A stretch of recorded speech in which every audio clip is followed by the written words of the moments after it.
வாழ்க வளமுடன். ஓம் நமச்சிவாய. அனைத்து தமிழ் உள்ளங்களுக்கும் வணக்கம்.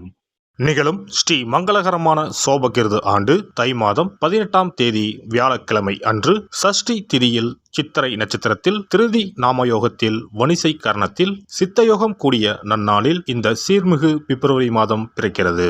பிறக்கப் போகும் இம்மாதம் உங்கள் வாழ்வில் வளமும் நலமும் செல்வ செழிப்பும் பெற்று புதிய வாய்ப்புகள் புதிய வெற்றிகளுடன் மங்களகரமாக அமைய எல்லாம் வல்ல இறைவனை உளமாற வேண்டி விரும்பி கேட்டுக்கொள்கிறேன். இம்மாத கிரக நிலைகளை பார்க்கும் போது மேசத்தில் குரு பகவான் சஞ்சாரம் செய்கின்றார். சனி பகவான் கும்பாராசியில் பயணம் செய்கிறார். ராசிக்கு 6ஆம் இடத்தில் கேது பகவானும் 12ஆம் வீட்டில் ராகு பகவானும் பயணம் செய்கின்றனர். சுக்கிரன் புதன் செவ்வாய் ராசிக்கு 9ஆம் இடத்தில் சஞ்சாரம் செய்கின்றனர். ஜனவரி 15ஆம் தேதி சூரிய பகவான் மகர ராசிக்கு மாறியதை தொடர்ந்து பிப்ரவரி 1ஆம் தேதி புதன் பகவானும் பிப்ரவரி 5ஆம் தேதி செவ்வாய் பகவானும் மகர ராசிக்கு பெயர்ச்சியாக உள்ளனர். இதனால் பிப்ரவரி மாதத்தின் தொடக்கத்திலேயே 3 கிரகங்களின் சேர்க்கை நடக்க உள்ளது. மகர ராசியில் சூரியனுடன் புதன் இணைவதால் புதாதித்ய யோகமும் சூரியனுடன் செவ்வாய் இணைவதால் ஆதித்ய மங்கள ராஜ யோகமும் உருவாகிறது. இந்த கிரக அமைப்பினால் உங்கள் வாழ்வில் ஏற்படக்கூடிய சுபம் மற்றும் அசுப பலன்கள் என்ன என்பதனை விரிவாக காண்போம். இதுவரை ஆபத்தில் சிக்கி சீரழிந்த உங்கள் வாழ்க்கை பயணம் மாறப்போகிறது. இப்படியும் ஒரு வாழ்க்கையா என மனக்கசப்பில் வாழ்ந்து வந்த உங்களுக்கு இனி வசந்தம் வீசப்போகிறது. இனி யமனே உங்கள் எதிரில் வந்தாலும் சிவனின் அருளால் எதிர்த்து நின்று போராடும் பலம் உங்களை வந்து சேரும். உங்கள் பிறப்பு ஒரு சாபக்கேடு அல்ல, அது சரித்திரம் படைக்கும். சிம்ம ராசி அன்பர்களே, இம்மாதம் முழுவதும் சூரியன் கேது சுக்கிரன் புதன் ஆகியோர் நன்மைகள் தருவார்கள். குடும்பத்தில் மகிழ்ச்சியும் உற்சாகமும் காணப்படும். எதிரிகளின் சூழ்ச்சிகளை முறியடிப்பீர்கள். வெளி வட்டாரத்தில் செல்வாக்கு அதிகரிக்கும். உறவினர்களும் நண்பர்களும் மிகவும் உதவியாக இருப்பார்கள். கணவன் மனைவிக்கு இடையே அந்யோன்யம் அதிகரிக்கும். திருமணம் வளைகாப்பு போன்ற சுப நிகழ்ச்சிகளால் வீட்டில் மகிழ்ச்சி நிலவும். சிலருக்கு குழந்தை பாக்கியம் கிடைக்கும். மாத பிற்பகுதியில் உறவினர்கள் வகையில் சிறு சிறு பிரச்சனைகள் ஏற்பட சாத்தியம் உள்ளதால் பொறுமையுடன் இருப்பது மிகவும் அவசியம். புதிய ஆடை ஆபரணங்கள் வாங்கி மகிழ்வீர்கள். குடும்பத்துடன் வெளி இடங்களுக்கு சென்று வருவீர்கள்.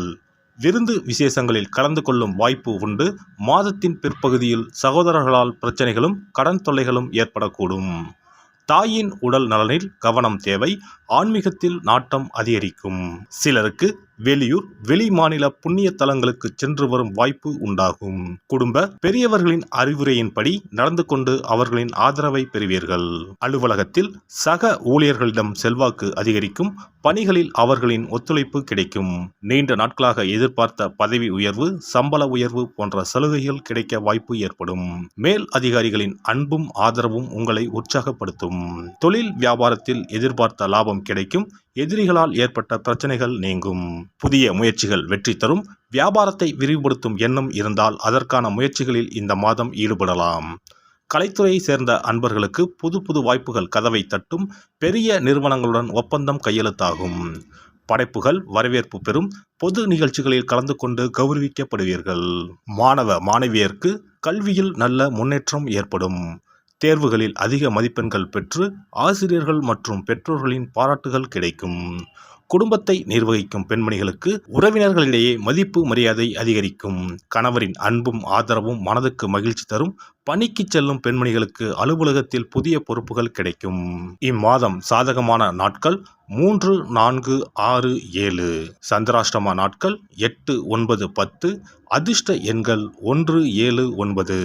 வழிபட வேண்டிய தெய்வம் துர்க்கையம்மன் முருகப்பெருமான். பரிகாரம் செவ்வாய்க்கிழமைகளில் கந்த சஷ்டி பாராயணம் செய்வதும் ஞாயிற்றுக்கிழமைகளில் துர்க்கைக்கு அர்ச்சனை செய்வதும் நன்மை தரும்.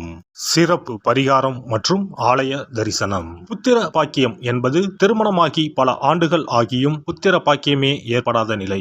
புத்திர தோஷம் என்பது ஒவ்வொரு லக்கணத்திற்கும் வேறுபடும். பொதுவாக எந்த லக்கணமாக இருந்தாலும் 5ஆம் இடம்தான் புத்திரஸ்தானத்தை குறிக்கும். எனவே அந்த 5ஆம் இடத்தை முக்கியமாக பார்க்க வேண்டும். சேர்த்து வைத்த புண்ணியம்தான் குழந்தையாக பிறக்கும் என்று பழமொழி உண்டு. அந்த வகையில் 5ஆம் இடம் பூர்வ புண்ணியஸ்தானமாக இடமாகவும் திகழ்கிறது. தாய்மாமன், தாய்வழி உறவுகள் ஆகியவற்றை குறிப்பதும் 5ஆம் இடம்தான். 5ஆம் இடத்தில் பாவக்கிரகங்கள், அதாவது ராகு, செவ்வாய், சனி அல்லது சூரியன் அமர்ந்தால் ஒரு சிலருக்கு குழந்தை பாக்கியம் இல்லாமல் போகும் அல்லது தாமதமாக கிடைக்கும். ஒருவேளை 5ஆம் இடத்தில் உள்ள பாவக்கிரகங்களை சுப கிரகங்கள் பார்த்தால் குழந்தை பாக்கியம் கிடைக்கும் என்பது நம்பிக்கை. இனி புத்திர பாக்கியம் பெறுவதற்கான ஆலய வழிபாடுகளை பார்ப்போம். செவ்வாய் பகவானின் அம்சமாக கருதப்படும் முருகப்பெருமான் வழிபாட்டை தவறாமல் செய்பவர்களுக்கு நிச்சயமாக புத்திர பாக்கியம் கிடைக்கும். குரு பகவான் வீற்றிருக்கும் தலங்கள் அனைத்தும் சிறப்பு வாய்ந்தவைதான். ஆலங்குடி குருஸ்தலம், திட்டை குருஸ்தலம் சிறப்பான பலன்களை கொடுக்கும் ஆலயங்களாகும். அது மட்டுமல்லாமல் சிதம்பரம் அருகே இருக்கக்கூடிய ஓமாம்புலியூர் துயர்தீர்த்தநாதர் ஆலயமும் குரு பகவானின் ஸ்தலமாகும். இந்த ஆலயங்களுக்கு சென்று தரிசித்து வருவதன் மூலம் புத்திர பாக்கியம் நிச்சயமாக கிடைக்கும் என்பதை உறுதியாகவே சொல்லிக் கொள்கிறேன். மேலும் வைத்தீஸ்வரன் கோவில் அனைத்து விதமான நோய்களையும் தீர்க்கும் ஆலயம். இது செவ்வாய் பரிகார ஸ்தலம். எனவே நல்ல சத்தான அறிவு கூர்மை மிக்க குழந்தை பாக்கியம் வேண்டுபவர்கள் இந்த ஆலயத்திற்கு சென்று வந்தால் குழந்தை பாக்கியம் பெறுவதற்கு உண்டான தடைகளை நீக்கி புத்திர பாக்கியத்தை நிச்சயம் அருள்வார் வைத்தியநாத சுவாமி. மேலும் கருவின் உருவாக இருக்கும் கருமாரியம்மன் ஆலயங்கள் அனைத்தும் புத்திர பாக்கியம் நல்கும் ஆலயங்களே. சமயபுரம் மாரியம்மன், திருவேற்காடு கருமாரியம்மன் போன்ற ஆலயங்கள் அனைத்தும் சிறப்பு வாய்ந்தவையே. அதேபோல் திருச்சிக்கு அருகில் உள்ள திருப்பட்டூர் பிரம்மா ஆலயம் பிறவி பயனை அனுபவிக்க செய்யும் ஸ்தலம். திருப்பட்டூர் பிரம்மாவிடம் வேண்டுதல் வைக்க குழந்தை பாக்கியம் கிடைக்கும். திருச்செங்கோடு அர்த்தநாரீஸ்வரர் ஆலயம் புத்திர பாக்கியத்தை அருளும் முக்கிய ஸ்தலம். குருவாயூர் கிருஷ்ணர் ஆலயமும் ஸ்ரீரங்கம் ரங்கநாதர் ஆலயமும் குழந்தை பாக்கியத்திற்கு வழிகாட்டக்கூடிய வழி கிடைக்கக்கூடிய அற்புத திருத்தலங்கள். இந்த ஆலயங்களில் துலாபாரம் என்னும் வேண்டுதல் வைத்து வந்தால் குழந்தை பாக்கியம் உடனே கிடைக்கும். குழந்தை பேறு பெற்ற லட்சக்கணக்கான பேர் இங்கு வந்து நேர்த்தி கடன் செலுத்துவதை தினந்தோறும் காணலாம். அதேபோல் அத்தி மரத்தை நட்டு வளர்த்து வருவதும் அத்தி மரத்தை பேணி காப்பதும் குழந்தை பாக்கியத்தை தரும். தான தர்மங்களும் புத்திர பாக்கியத்தை தரும். அக்கம் பக்கம் உள்ள குழந்தைகளுக்கு உணவு வழங்குதல், இனிப்புகள் வழங்குதல் போன்ற செயல்கள் புத்திர பாக்கியத்தை தரக்கூடியதாகும். துர்க்கை வழிபாடும் முருகப்பெருமான் வழிபாடும் சிறந்த பரிகார முறைகள்.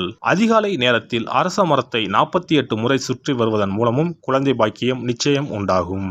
எறும்பு புற்றுக்கு வெல்லம் பொட்டுக்கடலை கலந்து தருவதால் 1000 பேருக்கு அன்னதானம் செய்த பலன் வந்து சேரும். கர்ப்பிணிகளுக்கு அவர்கள் விரும்புவதை வாங்கி கொடுத்து அவர்களை மகிழ்ச்சிப்படுத்துவதன் மூலம் அவர்களுடைய ஆசீர்வாதம் கிடைக்க பெற்று குழந்தை பாக்கியம் கிடைக்கும் என்பது உண்மை.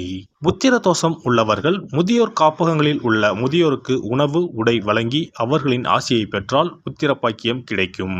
மேற்கண்ட ஆலய பரிகாரங்களை முறையாக செய்து நம்பிக்கையோடு வணங்கி வந்தால் குழந்தை பாக்கியம் நிச்சயம் கிடைக்கும்.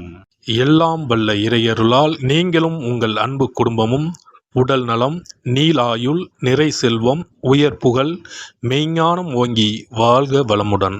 இந்த வீடியோ பதிவு உங்களுக்கு பிடித்திருந்தால் லைக் பண்ணுங்க, கமெண்ட் பண்ணுங்க, ஷேர் பண்ணுங்க, மறக்காம சப்ஸ்கிரைப் பண்ணுங்க, பக்கத்துல இருக்கிற பெல் பட்டனை கிளிக் பண்ணுங்க. நன்றி, வணக்கம். ஓம் நமச்சிவாய. சிவாய நம.